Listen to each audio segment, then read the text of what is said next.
The Jungle Book is a 2016 Walt Disney Pictures movie, which is a live adaptation of their 1967 animated adaptation, which in turn is a loose adaptation of the books by Rudyard Kipling. So basically, this is a hat on top of a hat on top of a hat.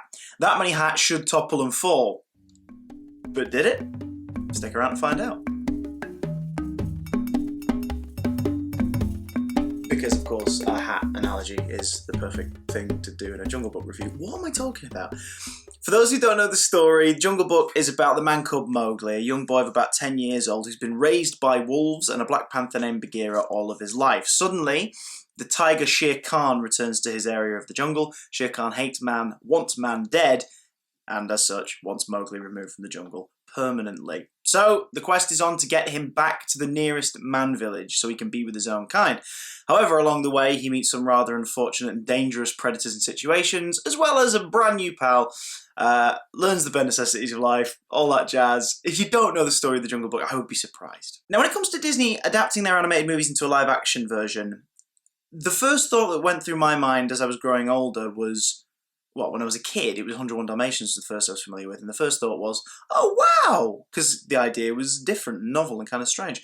The older I got, the more I thought, why? Why bother? That film is a product of itself. It fits in well because it was conceived as an animation. There's no point making it live action. However, in recent years, Disney seems to be on a mission to mine its own lack of original ideas by digging up its original ideas, which is a shame. However, under the right director, through the right prism, it can work very well and breathe new life into a story that, in terms of cinema, may be a little inaccessible to younger viewers. I mean, I doubt the Disney animated classics are inaccessible to young kids. If you put the Jungle Book on now for a 5, 6, 7-year-old, they would be like, oh, wow.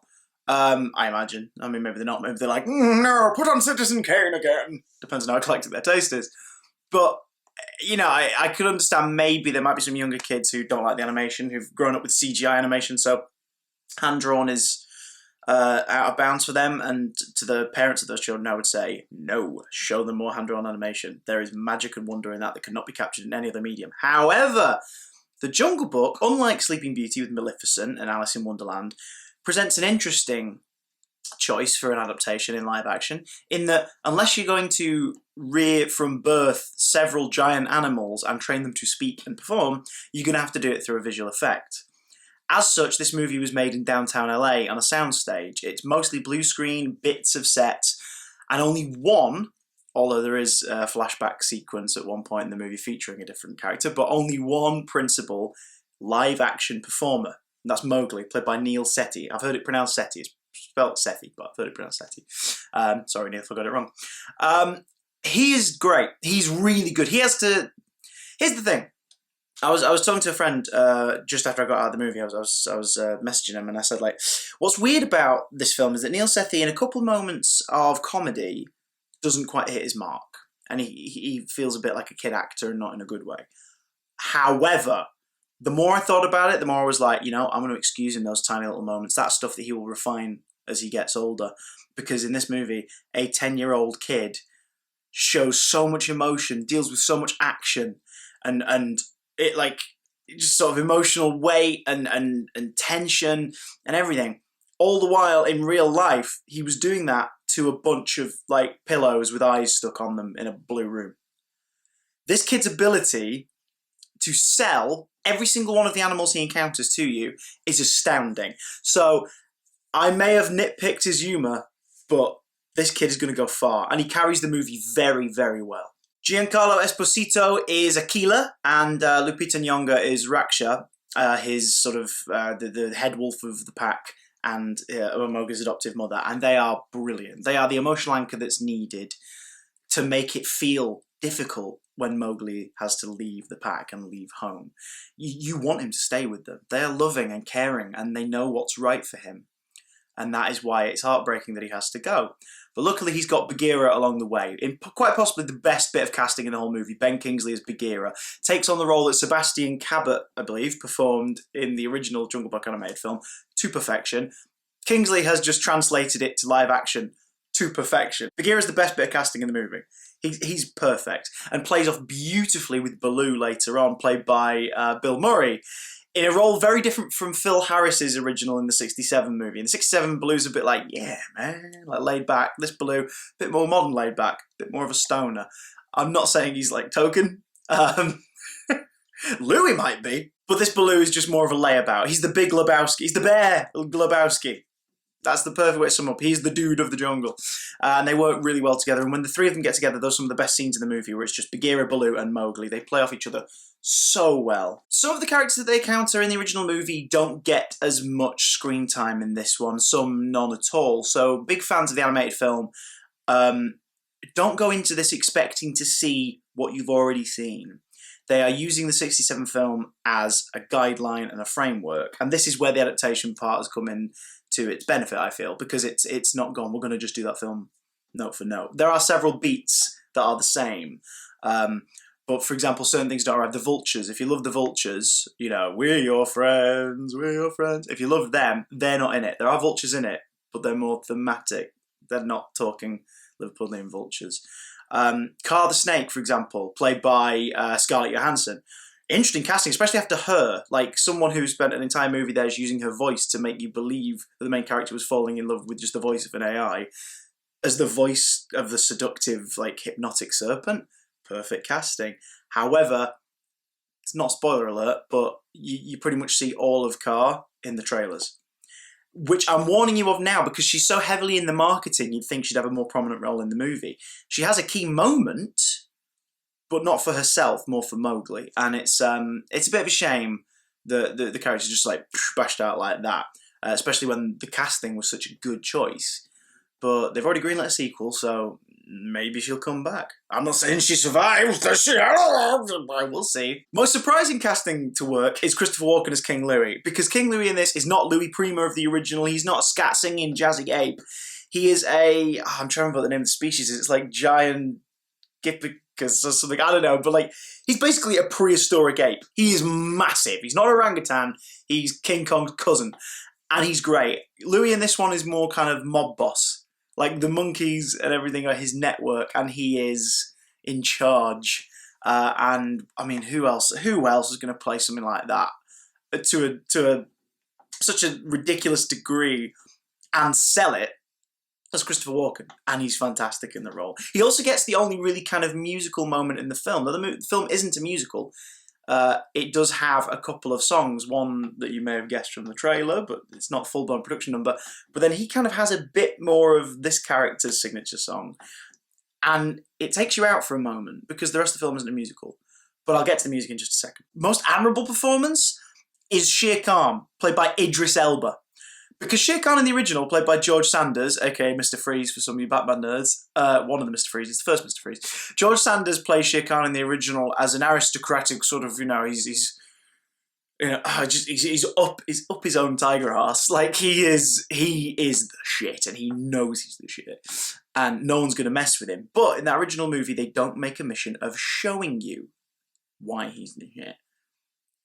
You just get told that Shere Khan's a dangerous tiger, and he wants to kill the man-cub.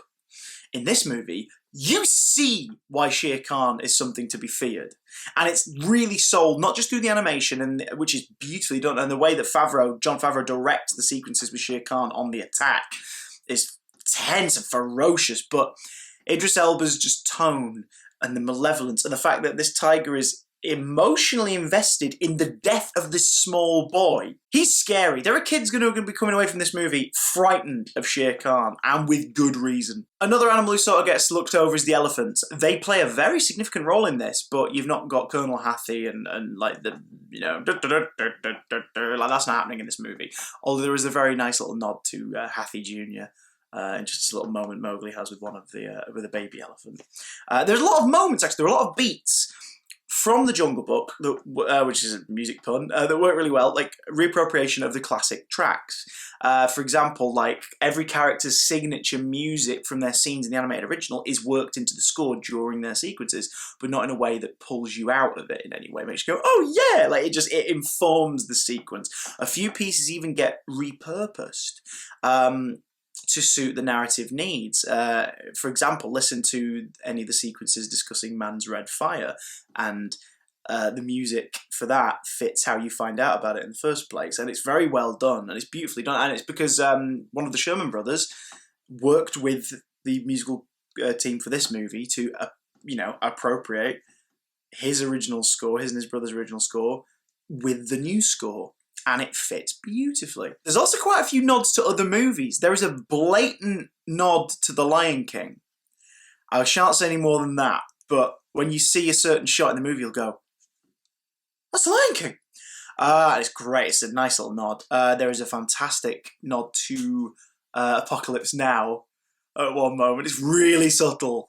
When you spot it, you'll be like, "I see what you're doing there." And for those who just want blatant nostalgia from the original movie, the little end credits sequence, because obviously a lot of films now, usually by Disney, the first part of the end credits is an animated sequence of itself in a certain way. The very ending of this movie and the start of the credits is a massive nod to the original movie. And over the course of the credits, 3 songs from the original soundtrack are covered in full by the actors who play the new versions of the characters in the movie. So if you want a bit of the nostalgia of the original, stick around for that. But ultimately, I'm going to say this. Jon Favreau's interpretation of The Jungle Book takes the Disney classic, infuses it with a bit more of Kipling's books in terms of its tone and the weight to it, and then remembers, oh yeah, we're still here to have fun. It's a brilliant ride from start to finish. Neil Setti is He's the perfect Mowgli to carry you through this story. You're on the journey with him. The scenery is beautiful. It's lush and gorgeous. You forget within 5 minutes that this thing is entirely CGI. The trees, the water, the sky, the animals, everything, apart from Mowgli, is completely CGI animation, and you forget. It is beautifully done. I saw it in 2D. I regret not seeing it in 3D because those environments are gorgeous. Sound design is excellent. Casting is superb. Kingsley as Bagheera is still my fave. And guys, I can't give it any less. A solid 4 stars. Solid 4 stars. Amazing time for the whole family. A couple of little gripes, but the reason why it doesn't get a 5th star for me is down to a couple of things, like the little moments when Mowgli took you out of it, a couple of character choices where you're like, you could have done more with that. And also the fact that ultimately, this isn't original. But what is anymore? However, I can't give it that 5th star because it relies a lot on a previous film's existence to exist. But that doesn't stop it being a damn good time in its own right. So do check it out. If you have already seen Jungle Book 2016, tell me what you think in the comments down below. Are you looking forward to Andy Serkis's directorial version of the books, Jungle Book Origins? It's coming out in a couple of years from Warner Brothers. Do you think it's weird that Hollywood studios tend to do this and release 2 similar films at the same time? White House Down, Olympus Has Fallen, same year, but whatever. Let me know, and I'll see you again very soon. Posters are cool, right?